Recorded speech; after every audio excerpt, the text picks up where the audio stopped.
이후까지 실적을, 즉 망국 실적으로 규정하고 이를 규탄하고 또 이를 흡파하기 위한 정책 대안을 제시한 바 있습니다.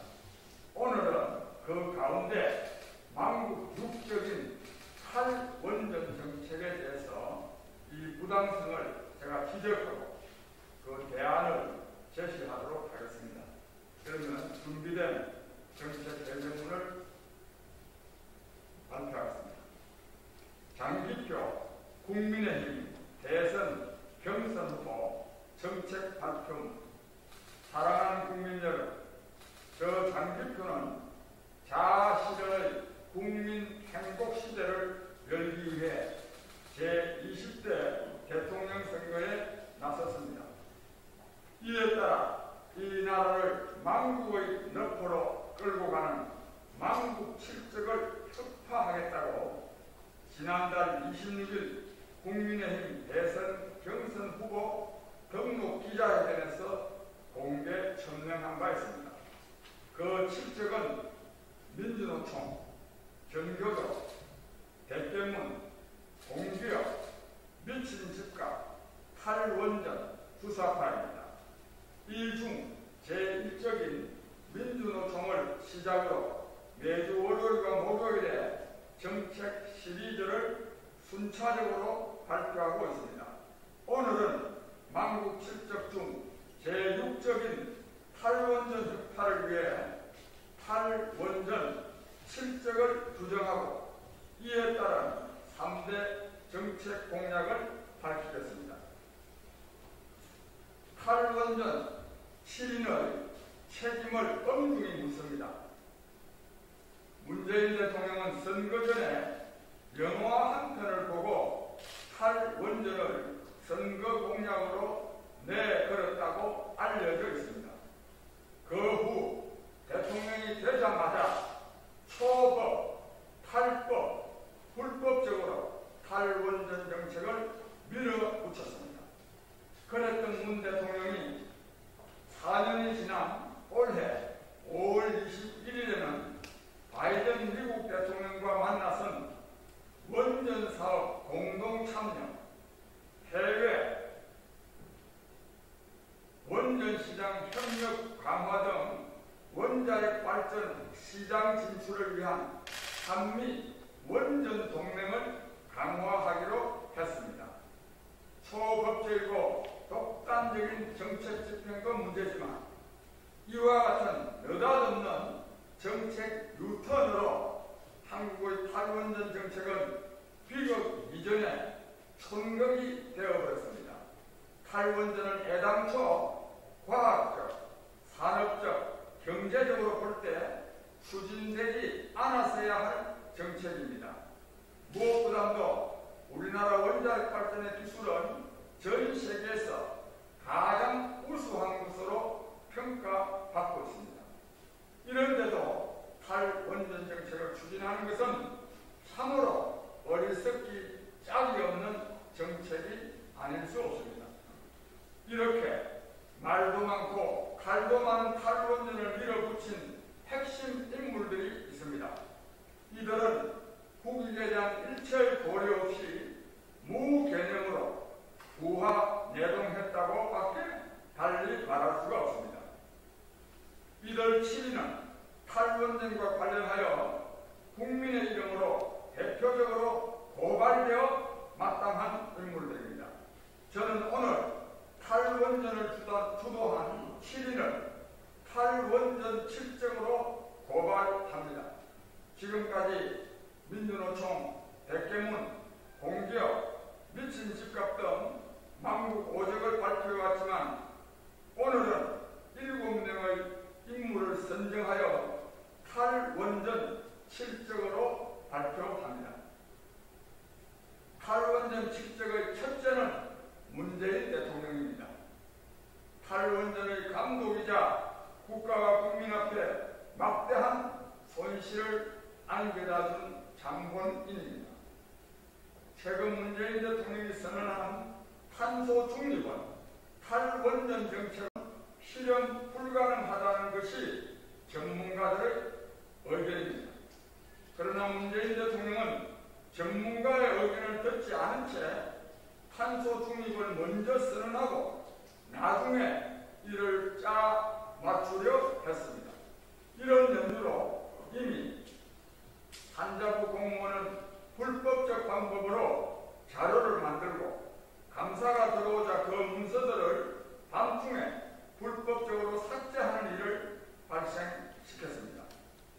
정치적 현안이야 정치인의 소신으로 밀어붙일 수 있겠지만 원전과 같은 고도의 전문성을 필요로 하는 영역에서까지 정치적 편견이나 이념으로 접근하는 것은 올바른 정치가 아닙니다.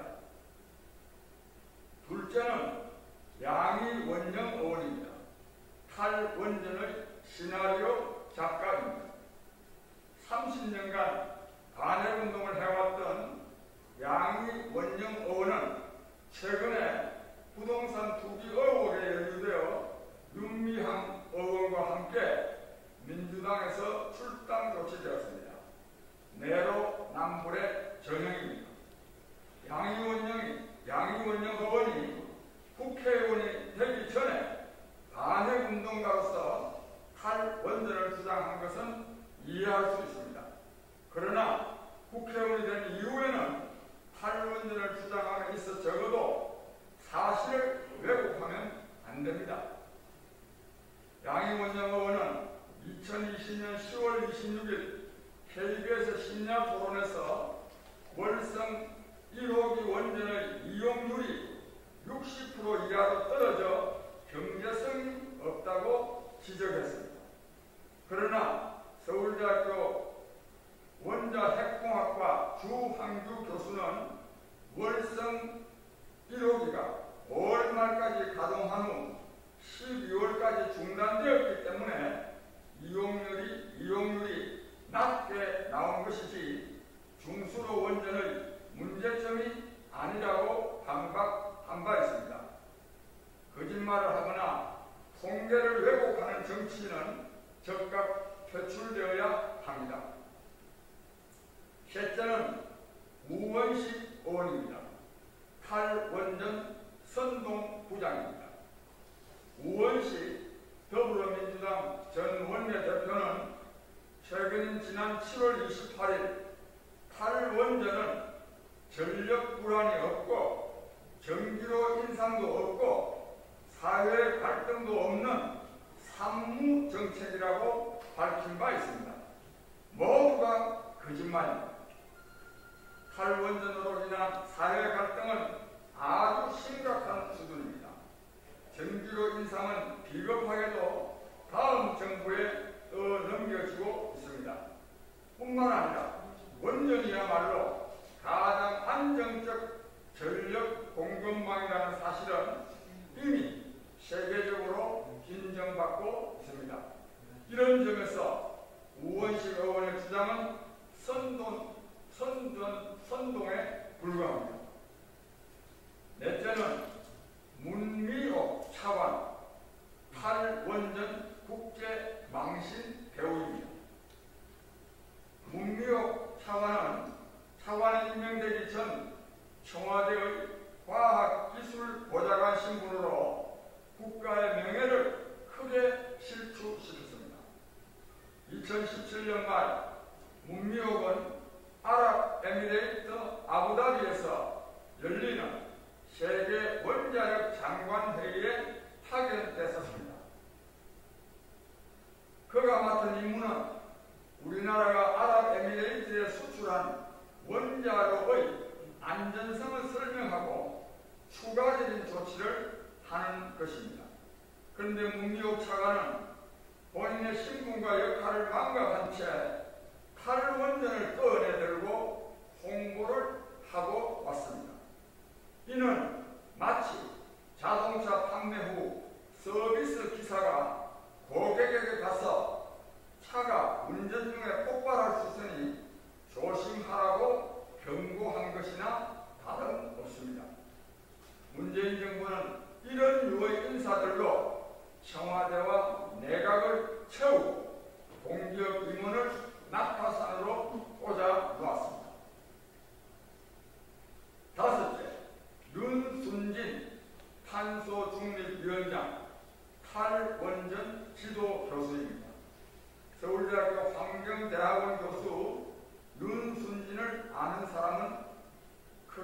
많지 않습니다. 하지만 2014년 조국 전 청와대 민정수석 비서관의 딸 조민 씨가 서울대 환경대학원에 진학했던 시절 지도 교수를 맡았다고 하면 그가 누구인지 가늠할 수 있습니다.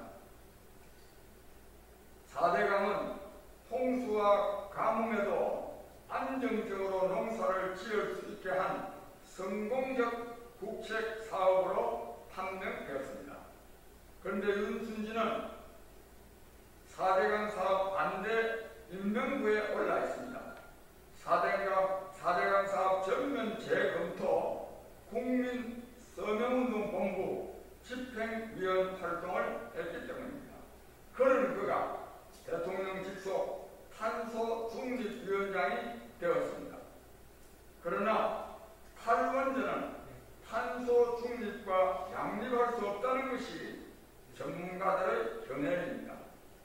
탄소 중립을 목표 기간 내에 도달하려면 세워둔 원전을 오히려 재가동해야 합니다.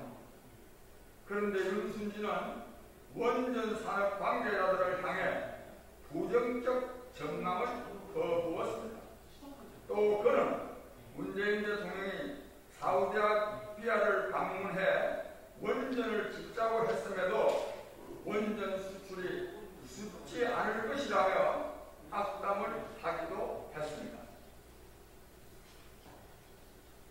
여섯째, 백운규 전 산자부 장관 탈원전 행동대장입니다. 대통령의 뜻을 따른다며 산하 공무원에게 불법을 교사했습니다. 공무원들은 불법임을 알고도 문서 자료를 삭제하다 들통났습니다. 백운규는 월성원전의 경제성 평가 과정에 부당한 영향력을 행사한 혐의, 즉 직권 남용과 업무방해로 기소된 상태입니다. 비슷한 선례로 박근혜 정부 때 블랙리스트 파동이 있었습니다. 당시 공무원도 아닌 비영리 재단법인의 직원을 부당 해고하도록 압력을 가했다는 이유로 대통령 비서실장, 수석비서관, 비서관, 장관, 차관이 줄줄이 직권남용으로 기소되고 결과는 2년 내외의 실형을 받았습니다. 백운규는 훨씬 중한 직권남용의 잣대가 적용되어야 할 것입니다. 마지막으로 김수현 청와대 정책실장 탈원전의 기획자입니다. 김수현은 문재인 청와대 사회수석에서 정책실장으로 오른 실세 중의 실세입니다. 그는 소득주도 성장과 부동산 정책 그리고 탈원전 정책을 사실상 주도한 인물입니다. 어느 것 하나 제대로 되지 않은 망국 정책들이 그의 손을 거쳤습니다.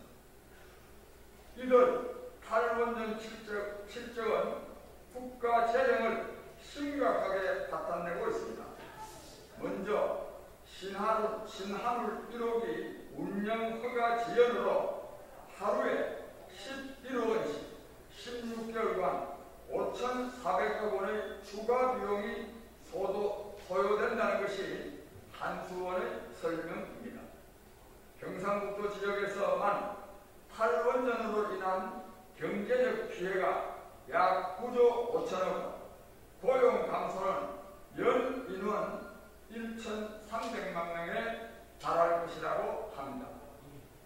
이것은 빙산의 일각에 불과합니다. 정범진 경희대 원자력공학과 교수의 설명에 따르면 2023년부터 20년간 무려 1,000조 원의 국가 손실이 발생한다고 합니다. 국내에서만 원전 24기의 계속 운전 금지로 400조 원의 손실이 발생하고 세계 최고의 원전 기술을 갖고도 문재인의 탈원전 정책 때문에 수출하지 못하게 있게 되는 600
인정받고 있습니다.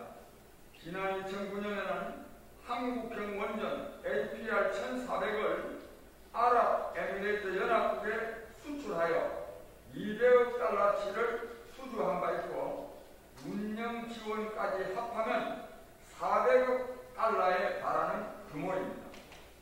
더욱이 지금 엄청난 고통을 겪고 있는 코로나 팬데믹은 물론 미세먼지, 초미세먼지에서 벗어나기 위해서도 청정에너지인 원자력 발전이 꼭 필요합니다.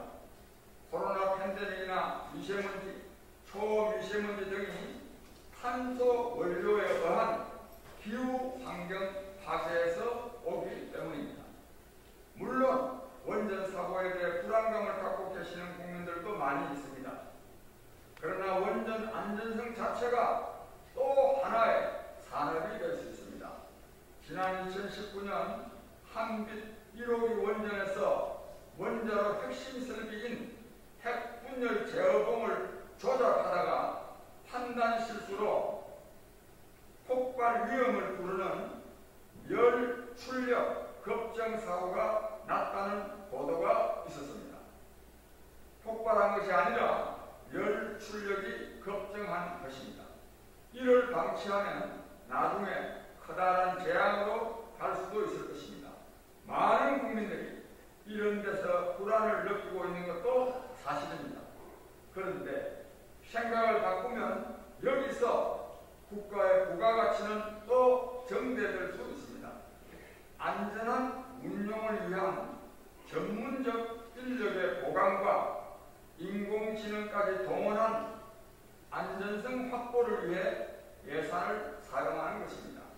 이것이 국내만 놓고 본다면 부가가치 정대가 아닌 투자에 그칠 수 있다고 생각할지 모르지만 세계 최고 안전한 기술을 우리가 확보해 간다면 수출을 통해서 국가의 부가가치가 그만큼 크게 정대될 수 있기 때문입니다. 탄소 중립과 연결하여 검토해도 원전의 안전성을 보강하는 것이 미래를 위해서 훨씬 안전한 조치가 될 것입니다. 기후변화를 막기 위한 탄소 중립은 인류가 떠안고 있는 중대한 과제 중 하나입니다. 원전을 중단하면 당장 화석 연료를 사용할 수밖에 없습니다. 태양광 등 신재생 에너지로의 전환도 필요하지만 탄소 중립에는 원전이 훨씬 더 효율적입니다. 세계가 다시 원전에 주목하는 이유입니다. 게다가 화석연료나 신재생 에너지를 만들기 위해 태양광 패널 등을 사용하는 것은 인건비보다도 재료비가 막대하게 투자되어야 합니다.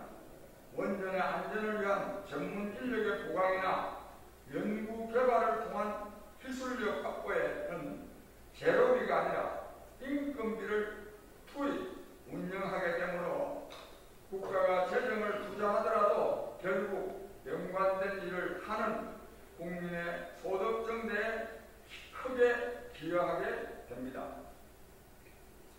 탈원전은 제가 말씀드린 망국 7적 중 제6적입니다. 망국 7적 제1적 민노총은 노동자가 노동자를 착취하는 잘못된 풍토를 만들어 사회 양극화를 불러왔습니다. 제2적 정교조는 교육의 하향 평준화로 학력 격차를 만들어 또한 사회 양극화를 불러와 해악을 끼치고 있습니다. 제4적 공기업과 제5적 미친 집값 역시 무책임 경영에 특혜와 특권을 누리는 식으로 사회 분열과 양극화를 부추기면서 청년들에게 주택 절벽을 만들어 국가 미래를 송두리째 흔들고 있습니다. 오늘 발표한 망국 7적 중 제6적인 탈원전 역시 우리 대한민국에 끼치는 해악은 이루 말할 수 없을 정도로 큽니다. 저 장기표가 대통령이 되면 탈원전을 전면 철회하고 원자력의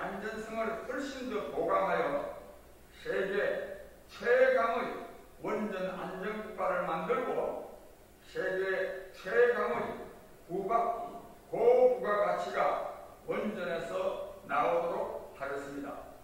어린 꿈나무들이 원자 물리학을 꿈꾸고 존경받는 과학자가 되어 안전한 세상을 만들도록 지원하겠습니다.